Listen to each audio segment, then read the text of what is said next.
Hi everyone, स्वागत है आप सभी का हमारी YouTube channel Shreya study IQ में। आज हम क्लास 10th की एनसीईआरटी जियोग्राफी का चैप्टर नंबर 4 जिसका नाम है कृषि, यानी कि इसको हम एग्रीकल्चर भी बोल सकते हैं, इसको स्टार्ट करने जा रहे हैं।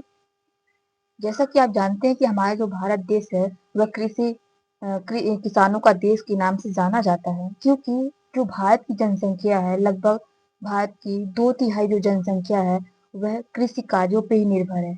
यानी कि जो भारत देश की अधिकांश जनसंख्या यानी कि 2/3 जनसंख्या का जीविकोपार्जन कृषि कार्यों से होता है। उनका जो आजीविका है वह कृषि स्रोतों से उनका आजीविका संपूर्ण होती है, यानी कि वह डिपेंडेंट है कृषि कार्यों पे। हमारी जो कृषि जो क्षेत्र होती है, यानी कि जो कृषि है वह प्राथमिक क्रिया के अंतर्गत आती है, जिससे हम अधिकांश खाद्यान्न उत्पन्न करते हैं। यानी कि जब हम कृषि कार्यों को करते हैं तो वहां से अधिक मात्रा में उत्पादन करते हैं, तो जो कच्चा माल जो पैदा होता है उसको हम फैक्ट्रियों में ले जाते हैं, यानी कि उद्योगों में ले जाते हैं और भिन्न भिन्न प्रकार के वहां पे हम उत्पाद तैयार करते हैं, जैसे कि चाय, कॉफी, मसाले, ये सब क्या करते हैं, उत्पाद करते हैं। और फिर उसके बाद जो उत्पादन होता है उसको हम दूसरे देशों में निर्यात करते हैं। ठीक है, यानी कि जो कृषि है वह कृषि के लिए क्या होता है, सबसे पहले तो कृषि जो करते हैं उससे खाद्यान्न उत्पन्न होता है, और जो कच्चा माल उससे उत्पन्न होता है, यानी कि पैदावार जो होती है उसका हम यूज क्या करते हैं, उद्योगों में करते हैं। उद्योगों में वस्तुओं को निर्माण करते हैं और उससे जो उत्पाद तैयार होता है उसको हम दूसरे देशों में निर्यात करते हैं। इससे क्या होता है, हमारे जो देश की अर्थव्यवस्था है मजबूत बनती है। यानी कि जो कृषि क्षेत्र है वह हमारे देश की इकोनॉमी में बहुत बड़ी भूमिका निभाती है। इसको हम इस तरह से देख सकते हैं।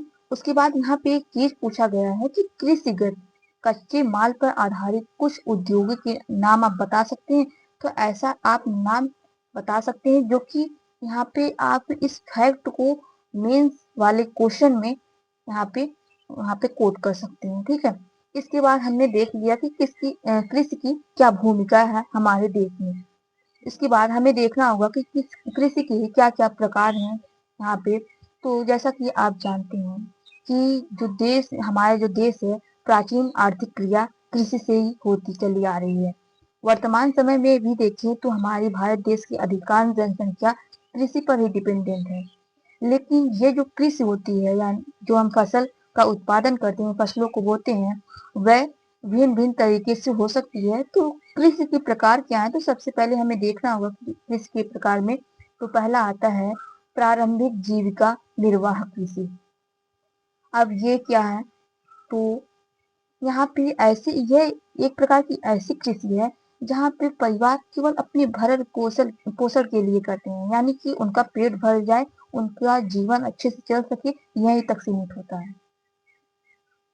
अब यहाँ पे क्या करते हैं कि जैसे यहाँ पे इस वाले कृषि के अंतर्गत हम देखते हैं कि भूमि के छोटे टुकड़े पे आदिम कृषि औजारों जैसे कि लकड़ी के हल हुए, इन सब से वे अपने मतलब कि कृषि करते हैं और उनके द्वारा जो उत्पादन होता है उससे अपने जीविका उपार्जन करते हैं, अपना पेट को भरते हैं। तो यहीं तक ये सीमित हो जाता है, यानी कि ये जो इनमें जो उत्पादन होता है केवल अपने जीविकोपार्जन के लिए किया जाता है। तो यही यहाँ पे इसकी विशेषता है। उसके बाद अगर हम देखते हैं दूसरी कृषि की, यहाँ पे एक मिनट, यहाँ पे इसको हम देख लेते हैं कि जो ये कृषि होती है इसको एक अन्य नाम से भी जाना जाता है, कर्तन दहन प्रणाली।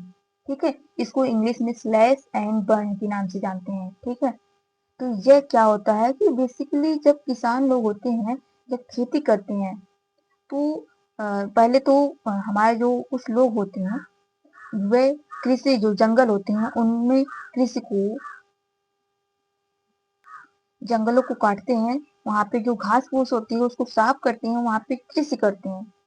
कुछ साल तक वहां पे कृषि करते हैं। धीरे धीरे वहां पे कृषि करते करते वहां पे उसके भूमि की जो उर्वरता होती है वो समाप्त हो जाती है। जिस कारण वहां पे भूमि की उर्वरता समाप्त होने के कारण वह वहां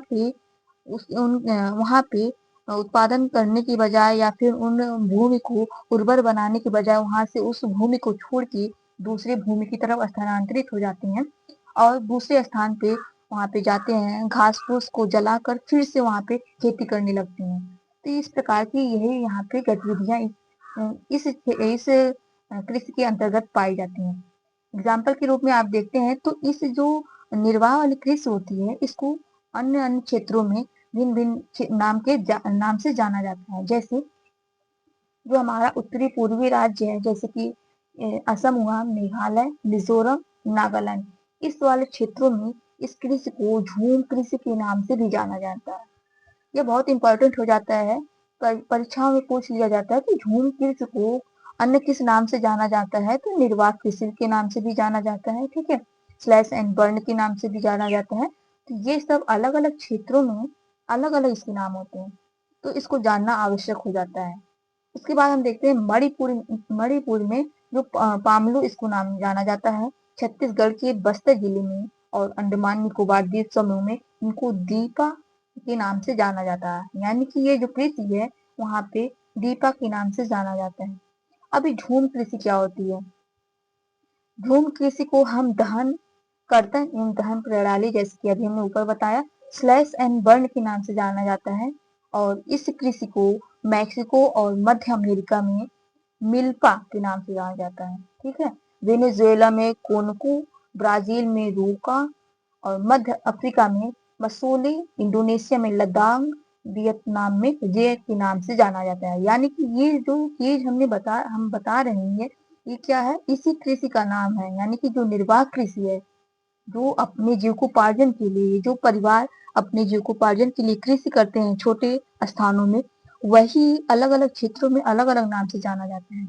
अगर हम भारत की बात करते हैं तो भारत में यह प्रारंभिक कृषि खेती अनेक नामों से जाती है। जैसे कि मध्य प्रदेश में हम देखते हैं तो बेबर या दहिया के नाम से जाना जाता है।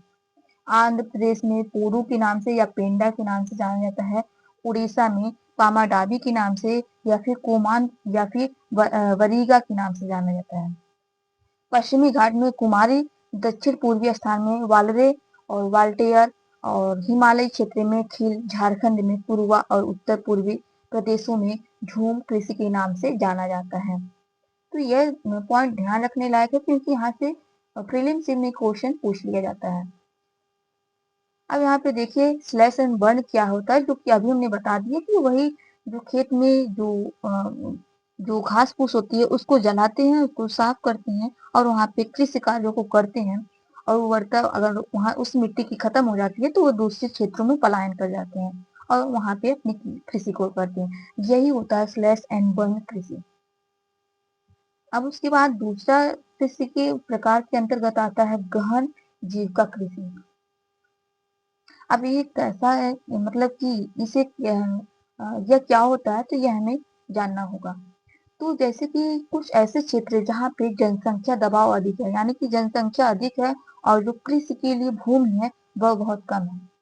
जब जनसंख्या अधिक होगी तो कृषि की भूमि भी कम होगी। जब कम होगी तो उसी पे लोग, जो जनसंख्या होगी उसी पे अधिक से अधिक मात्रा में उत्पादन करना चाहेंगे और वहीं पे अपनी टेक्नोलॉजी या फिर रासायनिक निवेश करके, यानी कि रासायन पदार्थों का यूज करके, अधिक मात्रा में सिंचाई करके अधिक से अधिक वहां पे क्या करेंगे, कृषि उत्पादों को उत्पादन करने का प्रयास करेंगे।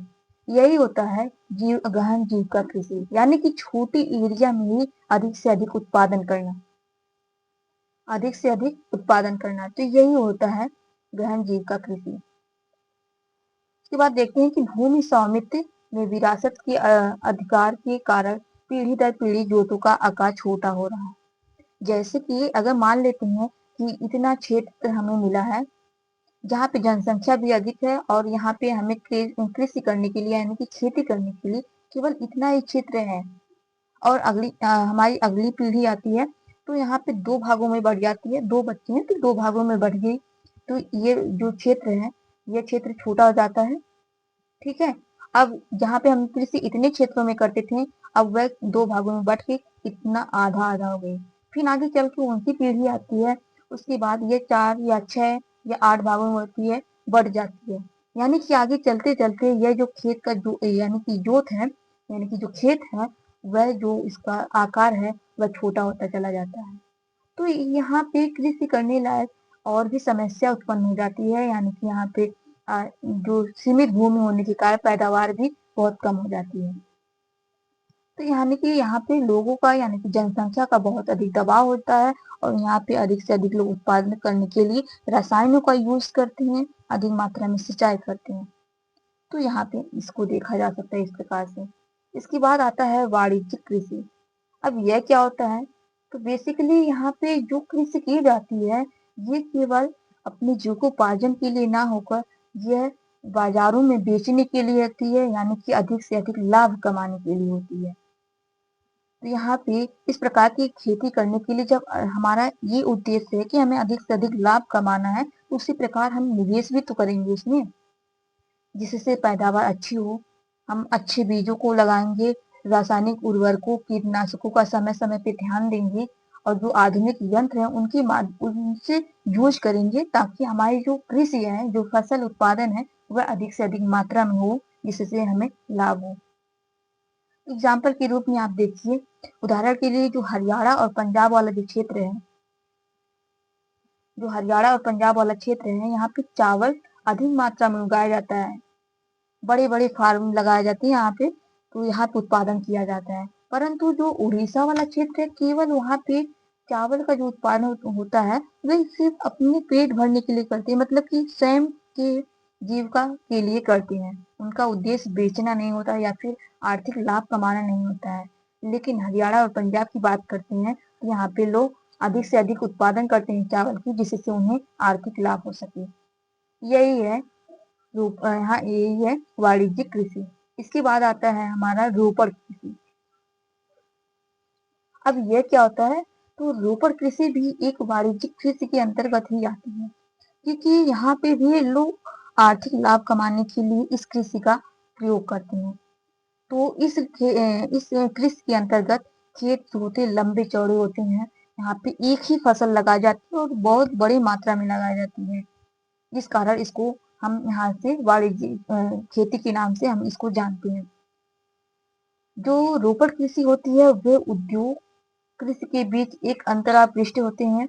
रोपड़ कृषि व्यापक क्षेत्र में होती है, जैसा कि अभी हमने बताया कि बहुत लंबे लंबे एक ही फसल उगाई जाती है और बहुत लंबे चौड़ी मात्रा में क्षेत्रों में उगाई जाती है, जिससे कि हमें अधिक मात्रा में पूंजी प्राप्त हो। श्रमिकों की सहायता से इनको उगाया जाता है, क्योंकि लंबे लंबे खेतों में इनको कम मजदूरों के द्वारा उगाया नहीं जा सकता। इस कारण यहाँ पे श्रमिकों की भी संख्या अधिक होती है और जब इनका उत्पादन अधिक होता है, तो यहाँ पे जो यह आर्थिक लाभ भी और अधिक पहुंचाते हैं, जो कि हमारे देश की इकोनॉमी में भी अपना रोल प्ले करती है। अब ये हमारे रोपड़ कृषि के अंतर्गत कौन कौन सी फसल आती हैं? तो चाय, कॉफी, रबड़, गन्ना, केला इत्यादि ये सब जो फसलें हैं, रोपड़ फसलें के अंतर्गत आती हैं। असम और उत्तरी बंगाल, ठीक है, बंगाल वाला क्षेत्र, ठीक है। तो चाय, कर्नाटक, कॉफी यहाँ की मुख्य रोपड़ फसलें होती हैं। अब इनसे से क्या होता है कि एग्जाम में पूछ लिया जाता है कि जैसे कुछ एग्जाम्पल देंगे, कुछ ऑप्शन देंगे, जैसे कि बोल देगा हमारा गेहूं, चावल और सरसों और गन्ना, इनमें से कौन सा रोपड़ कृषि के अंतर्गत आता है?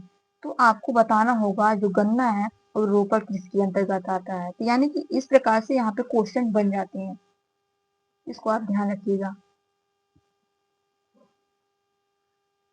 अब यहाँ पे जो रोपड़ कृषि हमने किया, वहां पे अधिक मात्रा में हमने उत्पादन किया। अब इसको हमें मार्केट में बेचने के लिए परिवहन की आवश्यकता हो, एक स्थान से दूसरे स्थान तक ले जाने के लिए परिवहन की आवश्यकता होती है, और एक स्थान से दूसरे स्थान तक संपर्क साधने के लिए हमें संचार और साधन संबंधित यहाँ पे इस यंत्रों की आवश्यकता होती है। और हमें जो मेन पॉइंट होता है वह बाजार है, क्योंकि हम उत्पादन तो कर ले, अगर हमारा जो हम अपनी वस्तुओं को बाजार में बेच ना पाए तो हमें कोई लाभ नहीं होगा। इसलिए हम जो उत्पादन कर रहे हैं उनको बेचने के लिए बहुत बड़ा बाजार होना चाहिए, या फिर बाजार की आवश्यकता होती है, ताकि हम वहां पे बेचकर अपना लाभ कमा सकें।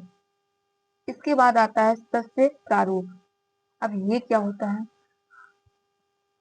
तो सस्य प्रारूप जो होता है, बेसिकली सस्य उसे कहते हैं कि वह ऋतु जिसमें एक फसल पककर पूरी तरह से तैयार हो जाती है, यानी कि वह ऋतु जिसमें एक ही फसल को बोई जाती है और वो पककर उसी ऋतु में तैयार हो जाती है, उसी को हम शस्य कहते हैं। इनमें कई प्रकार के यहाँ पे ऋतुएं आ सकती हैं, जैसे कि यहाँ पे हमने ग्रीष्म ऋतु, शीत ऋतु, इसमें हम देखते हैं कि रबी की फसल, खरीफ की फसल और जायद, तीन प्रकार की सस्ती ऋतुएं हैं जो यहाँ पे हम देख सकते हैं, रबी, खरीफ और जायद। अब हमें देखना होगा कि यह रबी फसल क्या होती है। तो रबी फसल बेसिकली शीत ऋतु में अक्टूबर से दिसंबर तक के मध्य में बोई जाती है। ठीक है, कब तक बोई जाती हैं? अक्टूबर से दिसंबर के मध्य में बोई जाती हैं। और ग्रीष्म ऋतु यानी कि गर्मी में अप्रैल से जून के महीने में इसको काट दिया जाता है। इन रबी फसलों के अंतर्गत कौन कौन से फसल आते हैं? तो गेहूं, जौ, मटर, चना, सरसों, और यहाँ यहाँ पे जो ये सब चीज है, जो ये सब फसलें हैं, इसके अंतर्गत आती हैं। प्रश्न पूछ लिया जाता है कि चावल, गेहूं और जौ, नहीं, जौ तो इसमें रबी फसल के अंतर्गत आ लिया जाता है। इस प्रकार के कुछ क्वेश्चन पूछ लिए जाते हैं, जिसमें आपको जायद फसल, खरीफ फसल और रबी फसल मिक्स करके यहाँ पे पूछ लिया जाता है, और पूछा जाता है इनमें से कौन सी फसल रबी फसल के अंतर्गत आती है, या फिर पूछ लेगा इनमें से कौन सी फसल खरीफ फसल के अंतर्गत आती है, तो आपको वहां पे चयन करना होगा। अब यहाँ पे देखिए, ये जो फसलें होती हैं मुख्यतः भारत देश की उत्तरी या फिर उत्तरी राज्यों में उगाए जाते हैं, जैसे कि पंजाब, हरियाणा, हिमाचल प्रदेश, जम्मू कश्मीर, उत्तराखंड, उत्तर प्रदेश। यहाँ पे गेहूं और अन्य रबी फसलें के उत्पादन के लिए यहाँ पे ये राज्य विशेष प्रमुखता अपनी भूमिका निभाते हैं। अब यहाँ पे देखिए, जब हरित क्रांति यहाँ पे होती है, जब हमारे भारत देश में 1966 में हरित क्रांति आती है, तो सबसे ज्यादा लाभ कुछ ही राज्यों को होता है, जो कि हमारा उत्तर प्रदेश का पश्चिमी एरिया और पंजाब पंजाब और हरियाणा हरियाणा वाले क्षेत्र जो होते हैं, यहाँ पे अधिक मात्रा में इनको लाभ होता है, जिससे जो हमारा गेहूं उत्पादन होता है, आप देखेंगे कि पंजाब वाले क्षेत्र में और पश्चिमी यूपी वाले क्षेत्र में गेहूं और चावल की खेती अधिक होती है। विशेषतः यहाँ पे जो गेहूं होता है, यहाँ पे इसकी उत्पादकता अधिक होती है। यानी कि जब हरित क्रांति आया, तो यहाँ पे बहुत ही अच्छी मात्रा में जो गेहूं की पैदावार होती है बढ़ गई। यह कारण किसके कारण होता है? तो हरित क्रांति का कारण होता है। ठीक है, अब आता है हमारा खरीफ फसल। अब खरीफ फसल क्या होती है, यहाँ पे कब कब बोई जाती है? तो ये जो खरीफ फसल होती है, मानसून के आगमन के साथ बोई जाती है, यानी कि जब मानसून आता है, 1 जून से लगभग मानसून भारत में प्रवेश करता है, केरल वाले क्षेत्र से। और जब ये मानसून आगमन होता है भारत देश में, तो ये फसलें बोई जाती हैं और सितंबर अक्टूबर में काट ली जाती हैं। इस ऋतु में बोई जाने वाली मुख्य फसल अगर हम बात करते हैं, तो चावल, मक्का, ज्वार, बाजरा, तुर, जिसको अरहर के नाम से जान सकते हैं, और मूंग, उड़द, कपास, जूट, मूंगफली, सोयाबीन, इन सब इस खरीफ फसल के अंतर्गत ये फसलें आती हैं। ये फसलें मुख्यतः अगर हम बात करते हैं, तो असम, पश्चिम बंगाल, उड़ीसा, आंध्र प्रदेश, तेलंगाना, तमिलनाडु, केरल और महाराष्ट्र में विशेषकर बोई जाती हैं, और इसमें उत्तर प्रदेश और बिहार भी आ जाता है। अगर हम बात करते हैं असम, पश्चिम बंगाल, उड़ीसा में जो धान की फसलें हैं, उनकी 3 वैरायटी होती है, जैसे कि औस, अमन और बोरो। ये क्वेश्चन, ये जो पॉइंट है, इंपॉर्टेंट हो जाता है, यहाँ पे क्वेश्चन बन सकता है। ठीक है, उसके बाद आता है हमारा जायद फसल। अब जायद फसल क्या होती है? तो इनमें हमें ये जो जायद फसल होती है, बेसिकली वे रबी फसल और खरीफ फसलों के बीच का जो समय होता है, उसी के बीच, यानी कि ग्रीष्म ऋतु में ही बोई जाती हैं ये जायद फसल। अब इस फसल के अंतर्गत कौन कौन सी फसलें आती हैं? जायद फसल के अंतर्गत कौन कौन सी फसलें आती हैं? तो तरबूज हुआ, खरबूज, खीरा और अन्य प्रकार की जो सब्जियां होती हैं, इन वाले समय में उगाई जाती हैं। यानी कि जो जायद फसल है, इनके अंतर्गत आता है तरबूज, खरबूज, खीरा, इनसे संबंधित अन्य फसलें। और जो हमारा गन्ना, हमने बताया कि ये रोपड़ किसकी है? और जिनमें यहाँ पे तैयार होने के लिए अधिक समय लगता है, यानी कि 1 वर्ष लगभग लग जाता है, तो ये सभी फसलों के अंतर्गत आ जाती हैं। उसके बाद हम देखते हैं जो हमारी मुख्य फसलें होती हैं, इनके उत्पादन के लिए क्या क्या आवश्यकता होती है, इनको हम विस्तार से जानेंगे, जो कि हमारे जो हमारे जो एग्जाम होते हैं, भिन्न भिन्न प्रकार के एग्जाम होते हैं, उनमें क्वेश्चन बन जाता है। जैसे कि मुख्य फसलों के उत्पादन के लिए मिट्टी, जलवायु, ये सब हमें आवश्यकता होती है। अब हर एक प्रकार की जो कृषि होती है, उनके लिए केवल एक प्रकार की मिट्टी, एक प्रकार की जलवायु आवश्यकता तो होती नहीं है। हर एक जो फसल होती है, उनको अलग तापमान चाहिए होता है, अलग मिट्टी चाहिए होती है, अलग प्रकार की जलवायु चाहिए होती है। इन सबको हम देखते हैं बारी बारी से करके। ठीक है, तो सबसे पहले नंबर पे आता है चावल। भारत में जो अधिकांश जो खाद्यान्न है, वह क्या है? अधिकांश लोग खाद्यान्न के रूप में चावल को ग्रहण करते हैं, यानी कि इसका उपभोग करते हैं। हमारा जो देश है, चीन के बाद दूसरा स्थान रखता है चावल के क्षेत्र में, यानी कि चावल के उत्पादन में जो चीन है, वह प्रथम स्थान रखता है, और हमारा भारत देश है, वह दूसरे स्थान पे आता है। पूरे विश्व की हम बात कर रहे हैं। अब यहाँ पे एक मैप दिया गया है, जिसको आप देख सकते हैं। और खरीफ यानी कि जो चावल है, इसके उत्पादन के लिए हमें कितने तापमान चाहिए होते हैं, कितने आर्द्रता चाहिए होते हैं। देखिए, जो हमारा चावल है, वह खरीफ फसल के अंतर्गत आता है, और इसको उगाने के लिए लगभग 25 डिग्री सेल्सियस का तापमान हमें चाहिए होता है। और आर्द्रता की बात करते हैं तो लगभग 100 सेंटीमीटर से अधिक वर्षा की आवश्यकता होती है इनके उत्पादन के लिए। ठीक है, यानी कि हमें चावल उत्पादन के लिए 25 डिग्री सेल्सियस तापमान की आवश्यकता होती है, और 100 सेंटीमीटर से भी अधिक वर्षा की आवश्यकता होती है। चावल और उत्तर पूर्वी मैदानों, तटीय क्षेत्रों, डेल्टाई प्रदेशों में उगाया जाता है। नहरों के जाल, नलकूपों की सघनता के कारण पंजाब, हरियाणा, पश्चिमी उत्तर प्रदेश, राजस्थान के कुछ कम वर्षा वाले क्षेत्रों में चावल की फसल उगाना संभव नहीं है। क्यों? क्योंकि यहाँ पे जो चावल होता है, चावल को उत्पादन के लिए अधिक मात्रा में हमें जल की आवश्यकता होती है। अब अगर हम बात करते हैं राजस्थान में क्या चावल उगाया जा सकता है? नहीं उगाया जा सकता। क्यों? क्योंकि वैसे ही राजस्थान में मरुस्थलीय एरिया है, यहाँ पे जल की कमी है। अगर हम चावल उत्पादन कर देते हैं, तो वहाँ पे उसको अधिक मात्रा में जल की आवश्यकता होती है। तो यहाँ पे अधिक मात्रा में जल नहीं उपलब्ध नहीं होने के कारण यहाँ पे जो चावल की उत्पादकता है, वह कम हो जाती है। इस कारण वहाँ पे चावल अच्छी मात्रा में नहीं उगाया जा सकता। इसके बाद आता है गेहूं, लेकिन इसको हम कल की वीडियो में कवर करेंगे। बस आज की वीडियो में इतना ही। मिलते हैं नेक्स्ट वीडियो में। तब तक के लिए आप इस वीडियो को लाइक कर दीजिएगा, शेयर कर दीजिएगा लोगों तक। आज के लिए इतना ही। Thank you.